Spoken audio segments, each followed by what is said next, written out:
Hi, I'm Kevin Lee with the eMarketing Association, Did It and Giving Forward. I'm here with Victor Cho, who's the CEO of Evite.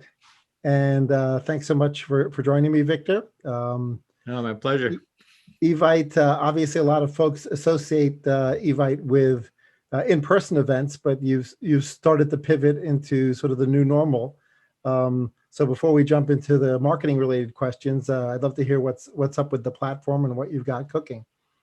Yeah, no, thanks for having me, Kevin. Yeah, no, of course, COVID has been a crazy time, across the entire society, but in particular for a business like ours, which is about, normally bringing people together face to face, which is the last thing people want to do in large chunks of the country at this point in time, at least, doing it safely. So now we've gone through a fairly radical business pivot over the last, God, eight months now, since COVID started. And really the big fundamental change is up until this point in time, Evite's been around for 20 years, 20 plus years. So very entrenched in terms of what the core business is. And for anyone who's listening that doesn't or hasn't gotten an Evite, hopefully you all have, but if you haven't, we're the world's largest invitation and party platform for gathering face to face. So you pick a really beautiful design, you send out invitations. It's a bunch of tools to help facilitate your party.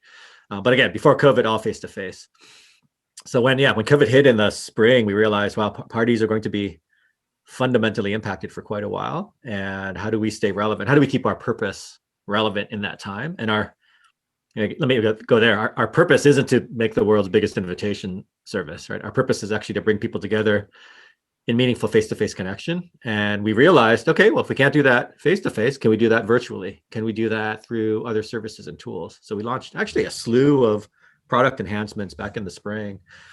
Support for virtual events, which are now fully embedded within the platform. So you can send out an invitation and click a button, and you don't need to deal with Zoom or Google Meet or anything. We actually have our own embedded video player right in there. It's completely free. It's unlimited time. So if you want to throw up a 2-hour birthday party, boom, you've got full function. We expanded and made all of our what we call our sentiment products, but our cards free. So and we've seen a lot of traction in that, where people are just reaching out to other folks and sending them a really nice message. And one thing that makes our cards kind of unique is we have a video embedded within it. So it's both a beautiful design and kind of a message, but then also you can record a personal greeting and send it off. And then we've got a bunch of stuff coming around Q4 that is going to be super exciting. Actually, I can mention it today, since we're going live today. We're going to be launching integrated e-gift cards within our flow. So that's great. Again, if you can't get together for the holidays or for the birthday party, you could send them a video card, send them an e-gift card, and we'll have hundreds of providers in there, all the standard companies. Right. Well, I know most people think about you as mostly a B2C platform, but of course, I'm pretty sure that the Did It team used you for Secret Santa or something along those lines. Yeah. In previously. So have you found that the mix between sort of B2B and B2C use has changed as well? Yeah, no, we've always had a percentage of the events come from professionals or organizations.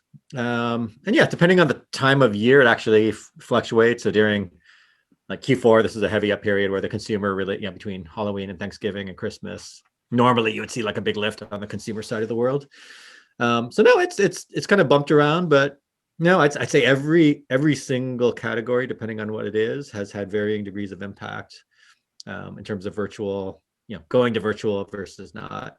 Professional has been one of the ones where people have gravitated a little bit more towards the virtual on a percentage basis. So more of our professional events have moved in the virtual sphere over the last 7 to 8 months. Well, you've had to sort of live and breathe the event and bringing people together space for a long time. So perhaps as R&D, you end up going to more events than the normal person might. Are there any sort of in-person or virtual events that are really memorable for you in any way that sort of people should sort of take a pearl of wisdom around? Yeah. God, in-person events, there's a bunch, but I don't think I can talk about them. I'm just kidding.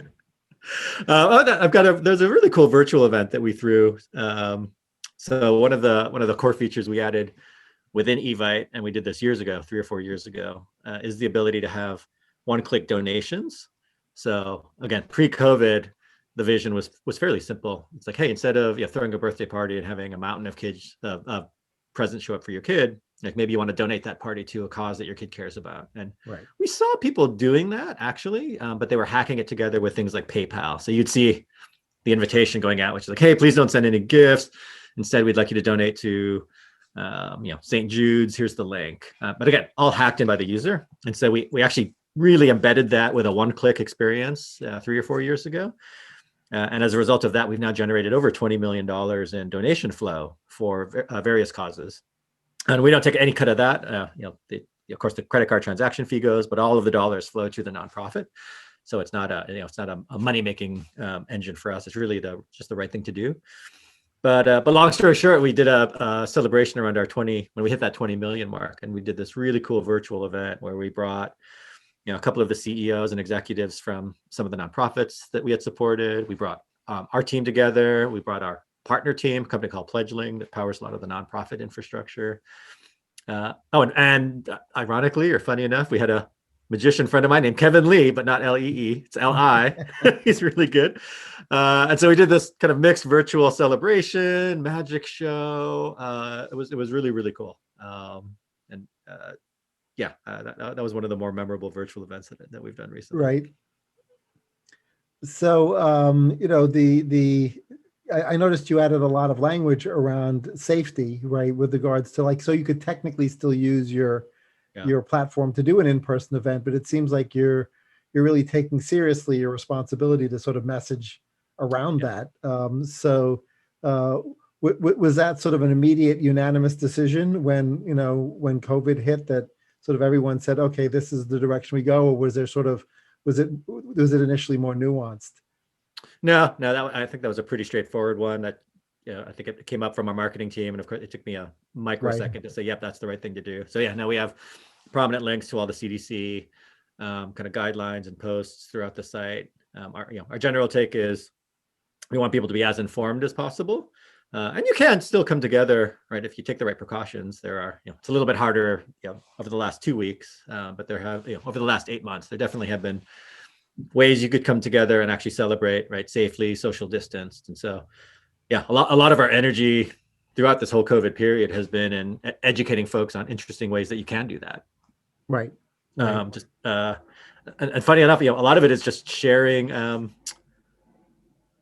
other people are doing and kind of elevating it up as concepts. So a good example of that are these. I don't know if you went through a car parade at all, or if you've seen these going through your neighborhoods. But car parades are a thing because people couldn't come together for birthdays. So just the society, I don't know where it spawned up, but they were like, hey, let's all drive to this person's house, decorate our cars, right, at their birthday, and like scream and shout and maybe drop off some presents. I have actually seen them happen. We didn't have one for my son's recent birthday, but I think I have heard of them happening. Yeah, so it's funny. In the early days of COVID, we started seeing this as one of the top kind of keywords of what is a parade party or a car parade? And right. At this stage, we've done, I think 3 million plus guests have gone through just an Evite, gone through like a car parade. And so then of course we build the invitations for it and we rotate that up in a prominent position so people get inspired. I'm like, oh, wow, I didn't even know that was a thing, but let me do that. Yeah, I guess you were able to deploy your graphic designers and immediately come up with some, car parade creative. Bingo. Right.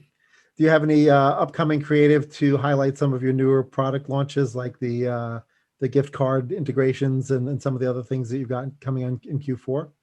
A little bit new. I mean, to a large degree, we have built like our virtual experience has been out kind of in its current form for a good 3 to 4 months now, and kind of our cards. So those are all kind of one and the same. The e-gift cards, which we're adding, those will be really the 3 big prongs of what we're talking about as we're in this, whether you call it the second wave of COVID or the third wave or the elongated first wave, whatever it is we're in. But that'll be the primary marketing for us is going to be not face-to-face, which is ironic given our start, right? It's really going to be about how do you celebrate safely and share sentiment safely. So there's the marketing mixes have sort of been changing, obviously, pretty heavily during the pandemic. We've seen a greater percentage of our conversations early with prospects are really about like marketing plan audits and reevaluating paid and earned media and sort of. Are there any things you see coming down the pike where you're like, oh, that's a really interesting channel I hadn't thought of before, or like a shift in your own marketing plans because of one channel suddenly outperforming a different channel? No, it's a great question. My the one where we're not deep in any of the new social systems like TikTok or Triller. Although I've got two young girls, and so I'm very familiar with those platforms now, and kind of the scale.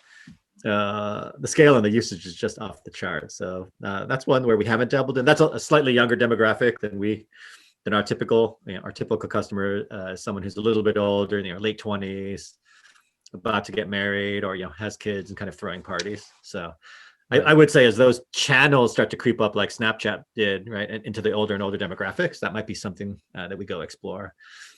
But no, nothing fundamental. It's at least from our business's perspective, a lot of the channels, like the channel mix is effectively the same. It's just all smaller, but Yeah. the proportion of where our traffic is coming from, literally, I mean, it's been almost fixed, just at a lower decline rate. So Yeah, I mean, not a radical change. we were pretty surprised. It was almost serendipitous in that, um, we ended up acquiring 3 digital direct mail companies in the last 5 years. The first one was the result of just somebody looking to retire and wanting to be able to have his staff continue to work. And then we bought 2 others to take advantage of the economies of scope and scale. And during the pandemic, the response rates on direct mail went up dramatically. Oh, interesting. And at first we were like sort of scratching our heads a little bit, and then we're like, okay, I get it. The people are home when the mail carrier arrives, so that's probably got some element to it. But I sort of felt like maybe that doesn't describe the whole thing. And then my second hypothesis was, well, wait a minute, but when the mail carrier does arrive now, they're often bringing things from Amazon, right? And so it's actually exciting when your mail person comes, right? Whereas the years past, you'd work your 10-hour day or 12-hour day, you'd get home, you'd find the stack of mail, which was mostly junk, and you would not have a positive relationship with it. But now all of a sudden there's like positivity associated with direct mail. So I would also say anecdote of one, but I feel like the volume, and again, sample point of one, I get a quarter of the direct mail that I used to get. And so there's much less noise in the inbox at this stage. Like the other day, there was like a really interesting, I forget the name of the company, but I got this catalog and I actually looked through it because my stack of mail was like this big as opposed to this big. Yeah. So there might be a factor there as well.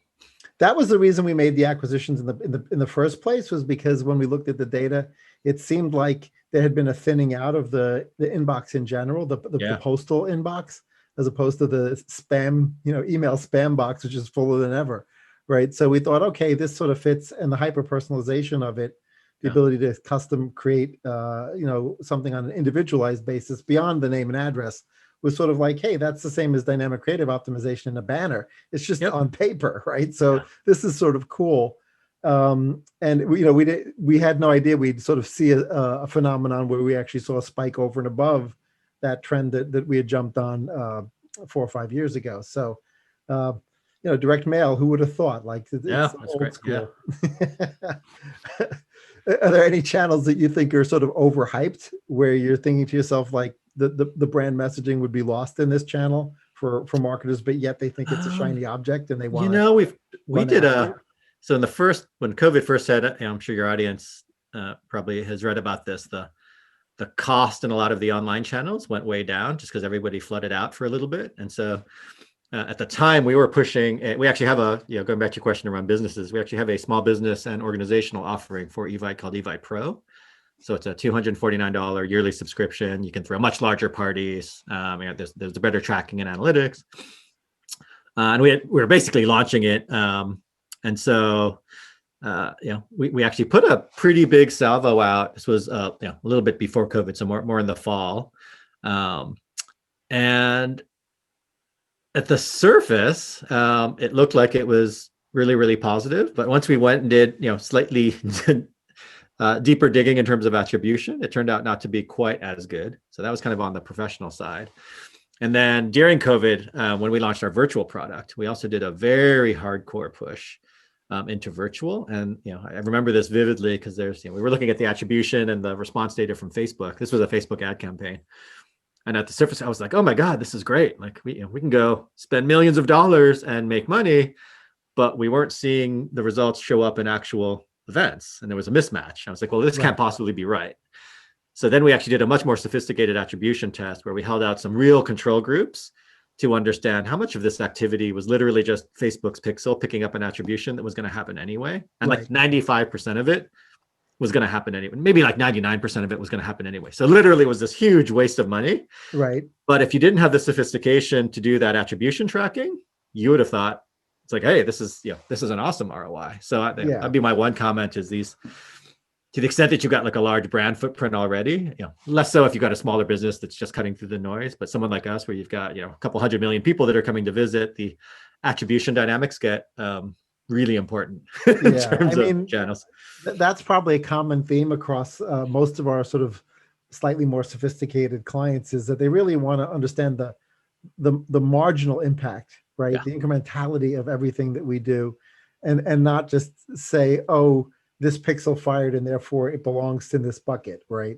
And so to really understanding the interaction effects between different forms of media that are in market at the same time, including earned media, which is the hardest one, right? Because you don't get, between that and the disappearance of the third-party cookie, you really have difficulty like tying the loose ends together. So you have to be of a certain size to even run the kinds of experiments that will validate or invalidate these hypotheses around attribution. So that's right. I mean, we ended up feeding into Facebook. Literally, we took a huge chunk of users and effectively fed them into Facebook as a segment, right? And then, then we could understand like, hey, like what's the difference? This segment goes dark, that segment gets ads. Right. Who actually shows up buying? It takes a little bit more work, but definitely worth it. Right. So do you think for 2021 you'll look at some new channels that perhaps hadn't been in the mix for you this year or last year? Yeah, I think so, because we, as a business, we're continuing to kind of shift and evolve. And again, my working assumption is, COVID is, of course, with vaccines, like there's a light at the end of the tunnel. We might actually see a reverse backlash as, like the Roaring -- right after the Spanish flu. Like people now, I think, realize what they've lost in a way that probably has never been the case. So we're hoping there'll be kind of a big influx of folks. And absolutely, at that point in time, from a kind of branding perspective, kind of how we get our message out, to product offerings. We continue to launch things like gift cards and different commerce offerings around our ecosystem. So there may be new acquisition opportunities that open up that weren't there before. Right. Yeah, I guess there may be some companies that didn't have the staying power that are interesting bolt-ons for you guys that you should sort of keep your eyes open for. Yeah. Right? Yeah, that's right. Great. Well, thanks so much for joining me. It's been a pleasure catching up. Yeah, and, always. We'll do it again soon. Sounds great, Kevin. Be safe.